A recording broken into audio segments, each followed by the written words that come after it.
নমস্কার বন্ধুরা, টিআরওয়াই চ্যানেলে আপনাদের সবাইকে স্বাগত জানাই। কেমন আছেন আপনারা? আশা করি লোকনাথ বাবার অশেষ কৃপাতে আপনারা সবাই খুব ভালো আছেন, সুস্থ আছেন এবং লোকনাথ বাবার আশীর্বাদ পেতে কমেন্ট বক্সে লিখুন জয় বাবা লোকনাথ। জীবনের অনেক সমস্যাতে অনেক মানুষেরা এই একটি বাণী মনে করেন, রণে বনে জলে জঙ্গলে যেখানেই বিপদে পড়িবে আমাকে স্মরণ করিও, আমি রক্ষা করিব। লোকনাথ বাবার এই বাণী স্মরণ করে অনেক মানুষ দুর্গম পথ অতিক্রম করে থাকে। লোকনাথ বাবার পূজার পাশাপাশি লোকনাথ বাবার মুখ নিঃসৃত বাণী উচ্চারণ করলে তাড়াতাড়ি সুফল পাওয়া যায়। মন থেকে ভক্তি ভরে লোকনাথ বাবাকে স্মরণ করা উচিত, তাহলে সমস্ত ব্যক্তির মনের আশা পূরণ হবে। তবে এই একটি মন্ত্র উচ্চারণ করলেই সমস্ত মানুষের সমস্ত আপদ বিপদ তৎক্ষণাৎ কেটে যায়, আবার তৎক্ষণাৎ মনের ইচ্ছে পূরণ হয়। কি সেই মন্ত্র জানবে আমার এই ভিডিও থেকে। তবে আরও জানবো যে 2025 সালের লোকনাথ বাবার তিরোধান দিবস ও পূজা কবে, এবং পূজার বিধি, পূজার মন্ত্র আর লোকনাথ বাবার পূজার দিন কি সেই তিনটি কাজ করতে হবে। তিনটি কাজ করলে অবশ্যই মনের আশা পূরণ হবে। আর আছে লোকনাথ বাবার প্রিয় ফুল, প্রিয় ফল কি কি, এবং কি কি ভোগ দেবেন বাবার পূজাতে। তবে এই ভিডিওতে যাবার আগে বলি, আমার ভিডিওতে যদি আপনি নতুন হয়ে থাকেন টিআরওয়াই চ্যানেলকে একটি সাবস্ক্রাইব করে পাশে থাকা নোটিফিকেশনের ঘন্টাটি বাজিয়ে অল করে দেবেন আমার নতুন নতুন ভিডিও পেতে, এবং ভিডিওটা ভালো লাগলে লাইক, কমেন্ট, শেয়ার করে দেবেন অন্যদের জানাতে। যখনই বিপদে পড়িবে তখন লোকনাথ বাবার নাম উচ্চারণ করলে নিমেষেই সব বিপদ কেটে যাবে। তিনি বাবা ব্রহ্মচারী, বিশ্বাস করা হয় বাবা লোকনাথের আশীর্বাদ সাথে থাকলে কোনো বিপদ কাছে আসতে পারে না। লোকনাথ বাবার বিখ্যাত বাণী, রণে বনে জলে জঙ্গলে যখনই বিপদে পড়িবে আমাকে স্মরণ করিও, আমি রক্ষা করিব। আগের যশোহর জেলায় এবং বর্তমানে পশ্চিমবঙ্গের উত্তর 24 পরগনা জেলার বারাসাত মহকুমার 84 চাকলা নামে গ্রামে বাংলার 1137 বঙ্গাব্দে অর্থাৎ 1730 খ্রিস্টাব্দে বাবা লোকনাথের জন্মগ্রহণ হয়। লোকনাথ বাবার পিতার নাম ছিল রামনারায়ণ ঘোষাল আর মাতার নাম ছিল কমলা দেবী। বাবা লোকনাথের পিতা ছিলেন একজন ধার্মিক ব্রাহ্মণ। লোকনাথ বাবা ছিলেন তাদের চতুর্থ সন্তান।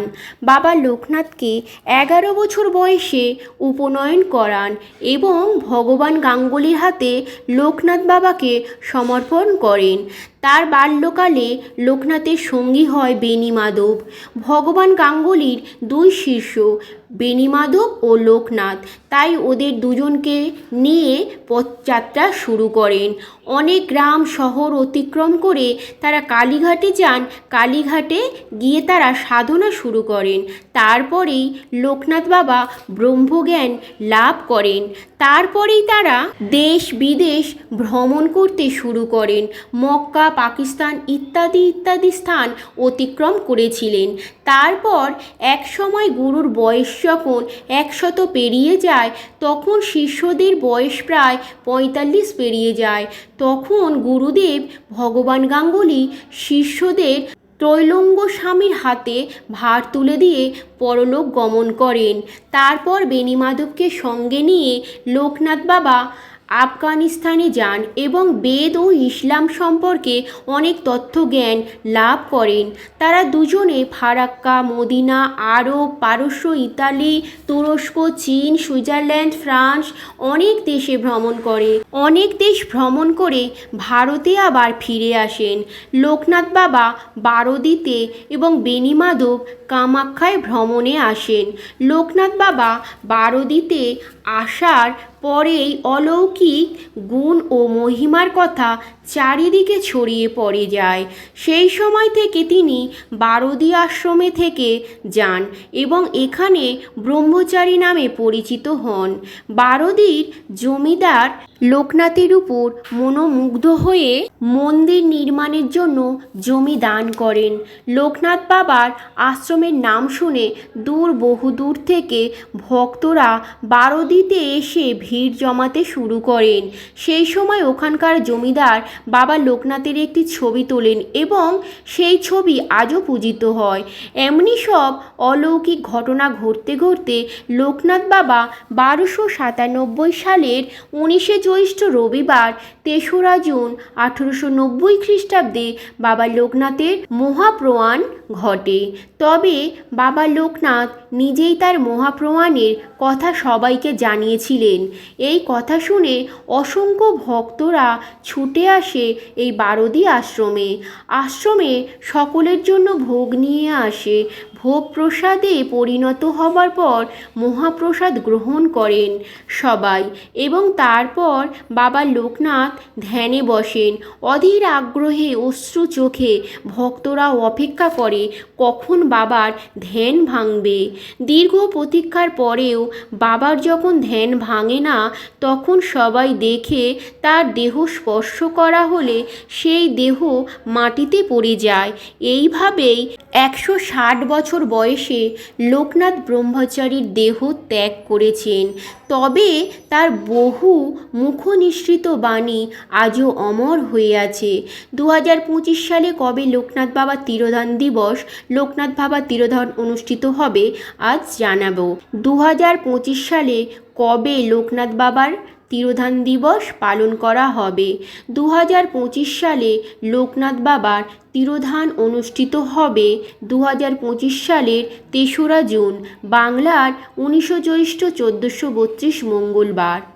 লোকনাথ বাবাকে পূজার জন্য যেসব জিনিস লাগবে সেগুলো হলো নীল শালুক ফুল, দই, দধি, দুগ্ধ, ঘৃত, চিনি, মধু, তুলসী পাতা, বেলপাতা, গঙ্গাজল, অমৃতি, তালশাঁস, লিচু, আম, কালো জাম, সাদা ফুল, নানা রকমের সন্দেশ, মিষ্টি এবং তালমিছরি ও নকুলদানা। এই উপকরণগুলি বাবার পুজোতে অবশ্যই লাগবে। সকাল সকাল ঘর পরিষ্কার করে স্নান করে শুদ্ধ বস্ত্র পরে ঠাকুর ঘর পরিষ্কার করে একটি চৌকিতে সাদা বা লাল আসন পেতে বাবা লোকনাথের ছবি বা মূর্তি স্থাপন করতে হবে এবং পাশেই শিবের লিঙ্গ রাখলে খুব ভালো। লোকনাথ বাবা শিবের অবতার বলে সবাই মনে করেন, তাই আগে শিবের মাথায় জল ঢেলে লোকনাথ বাবাকে পুজো করতে হবে। দধি, দুগ্ধ, ঘৃত, চিনি, মধুসহ পঞ্চামৃত করে বাবা শিবকে আগে স্নান করিয়ে ওং নমঃ শিবায় বলে গঙ্গা জল দিয়ে পরিষ্কার করে বাবা শিবের মাথায় বেলপাতা ও সাদা চন্দন, সাদা ফুল দিতে হবে। তারপরে লোকনাথ বাবার ছবি বা মূর্তি স্নান করানো হবে। স্নান করে গঙ্গা জল দিয়ে পরিষ্কার করে স্নান করাতে হবে। তারপর সাদা শুদ্ধ বা রঙিন কাপড় দিয়ে শুকনো করে মুছে সাদা বস্ত্র পরিয়ে বাবাকে সাদা ফুলের মালা পরিয়ে বাবার চরণে সাদা চন্দন দ্বারা বেলপাতা, তুলসী পাতা বাবার চরণে অর্পণ করতে হবে। এরপর বিভিন্ন সন্দেশ, মিষ্টি, তালশাঁস, কালো জাম, আম, নকুলদানা, মিছরি, অমৃতি, লিচু, তালশাঁস এবং খিচুড়ি প্রসাদ, পায়েস, লুচি, ভাজাভুজি এবং নিরামিষ সবজি প্রভৃতি বাবার সামনে রেখে দিতে হবে। সমস্ত ভোগের উপর তুলসী পাতা ও ফুল দিতে হবে। তারপর ধূপ, ধুনা, প্রদীপ জ্বালিয়ে দেবেন এবং তারপর বেলপাতা ও নীল শাপলা ফুল নিয়ে মন্ত্র দ্বারা বাবার চরণে অর্পণ করতে হবে।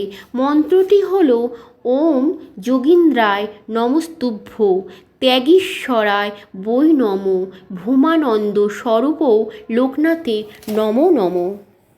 নিবেদয়ামি চত্তাং গতিস্তং পরমেশ্বর, নমস্তে গুরুরূপায়, নমস্তে ত্রিকাল দর্শিনে, নমস্তে শিবরূপায় ব্রহ্মাত্মনে নমো নমো। জয় বাবা লোকনাথ, জয় মা লোকনাথ, জয় শিব লোকনাথ, জয় ব্রহ্ম লোকনাথ, জয় গুরু লোকনাথ। এই মন্ত্রটি বলে প্রণাম করতে হবে। এই দিনে যে 3টি কাজ আপনি করবেন এবং এই 3টি কাজ করলে মনের বাসনা পূর্ণ হয় সেগুলো হলো: 1. বাড়িতে লোকনাথ বাবার পূজা করতে হবে। 2. লোকনাথ বাবার পূজার শেষে কিছু বাচ্চাকে খিচুড়ি ভোগ প্রসাদ খাওয়াতে হবে। 3. এই দিনে একটি মন্ত্র উচ্চারণ করুন, শুধুমাত্র জয় বাবা লোকনাথ। এই মন্ত্রটি উচ্চারণ করলে আপনার কোনোদিন কোনো বিপদ পাশে ঘেঁষতে পারবে না। এই একটি মন্ত্রতে আপনার সব বিপদ তৎক্ষণাৎ কেটে যাবে। মনের আশা পূরণ করার জন্য এই একটি শব্দ উচ্চারণ করুন, সেটি হলো জয় বাবা লোকনাথ। আমার ভিডিওটা কেমন হয়েছে অবশ্যই কমেন্ট বক্সে জানাবেন এবং লোকনাথ বাবার আশীর্বাদ পেতে কমেন্ট বক্সে কমেন্ট করুন জয় বাবা লোকনাথ। ভিডিওটির শেষ পর্যন্ত পাশে থাকার জন্য অসংখ্য ধন্যবাদ।